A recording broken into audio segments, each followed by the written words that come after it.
क्या आपको पता है कि सिडक्शन सिर्फ फिजिकल अट्रैक्शन का खेल नहीं बल्कि एक पावर गेम है। हर रिलेशनशिप के अंदर एक इनविजिबल पावर डायनेमिक्स चलता है, चाहे वो रोमांटिक हो, प्रोफेशनल हो या सोशल। ये डायनेमिक्स ही तय करता है कि कौन डोमिनेंट है और कौन सबमिसिव, कौन कंट्रोल कर रहा है और कौन कंट्रोल हो रहा है। और जो लोग इस साइकोलॉजिकल गेम को समझ जाते हैं वो सिर्फ अपनी पर्सनल और प्रोफेशनल लाइफ में नहीं बल्कि हर तरह के इंटरेक्शन में जीत जाते हैं।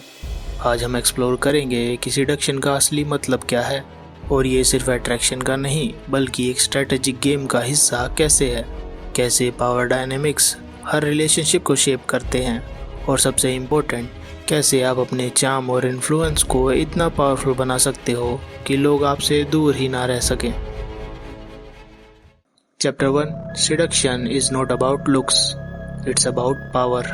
अगर लुक्स मैटर करते तो बिलियनियर्स सड़क पर अकेले ना घूम रहे होते। सिडक्शन सिर्फ अच्छे लुक्स का खेल नहीं है, ये एक साइकोलॉजिकल गेम है जिसमें पावर और इन्फ्लुएंस काफी बड़ा रोल प्ले करता है। आपने देखा होगा कि कई बार अट्रैक्टिव लोग भी किसी भी भीड़ में खो जाते हैं, जबकि कुछ लोग जो एवरेज दिखते हैं उनकी प्रेजेंस ही सबको अट्रैक्ट करती है। ये मैजिक उनके ऑरा का होता है जो सिर्फ फिजिकल अपीयरेंस से नहीं बल्कि पर्सनैलिटी, कॉन्फिडेंस और उनके पावर डायनेमिक्स से बनता है। हिस्ट्री के ग्रेटेस्ट सेड्यूसर्स का सीक्रेट क्या था? क्लियोपेट्रा, कैसेनोवा, मैरिलिन मोनरो, ये सब सिर्फ अपनी फिजिकल ब्यूटी की वजह से फेमस नहीं थे। इनके पास एक मैग्नेटिक ऑरा था जो लोगों को अपनी तरफ अट्रैक्ट करता था। इनका कॉन्फिडेंस, इंटेलिजेंस, चार्म और अपनी प्रेजेंस को कंट्रोल करने की एबिलिटी ही इनकी सबसे बड़ी स्ट्रेंथ थी।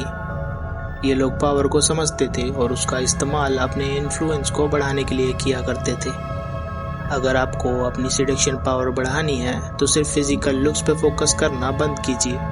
अपने कॉन्फिडेंस, इन्फ्लुएंस और ऑरा को डेवलप कीजिए क्योंकि असली अट्रैक्शन वहीं से आता है। Chapter 2 the 4 type of सेड्यूसर्स।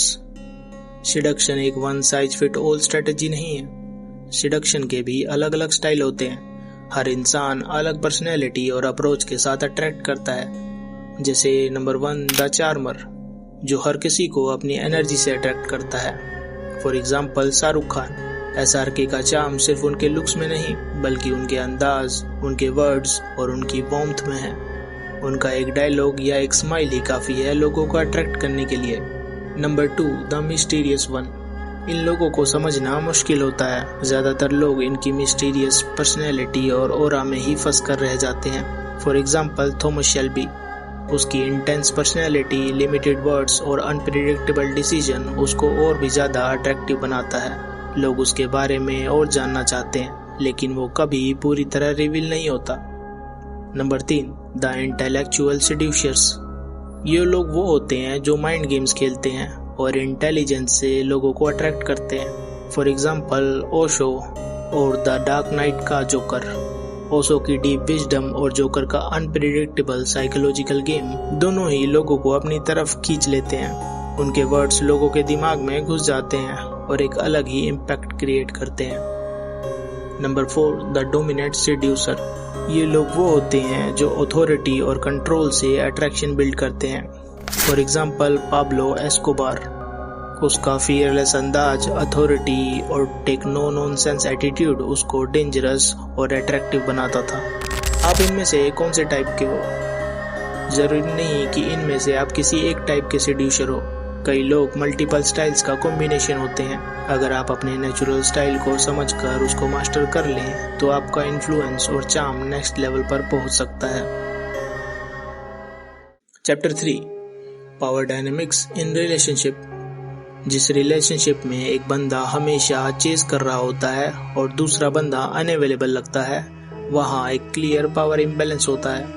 सबसे बड़ी मिस्टेक जो लोग करते हैं वो ये है कि वो अट्रैक्ट होने की बजाय चेज करने लगते हैं। चेज करने का मतलब है कि पावर आपके हाथ से निकल रही है। सिडक्शन का असली रूल ये है कि आपको अट्रैक्टिव बनना है, डेस्परेट नहीं। इसलिए डोंट बी द बेगर। मुझे इग्नोर क्यों कर रही है, मुझे उसका अटेंशन क्यों नहीं मिल रहा, मुझे प्रूव करना पड़ेगा कि मैं उसके लायक हूँ।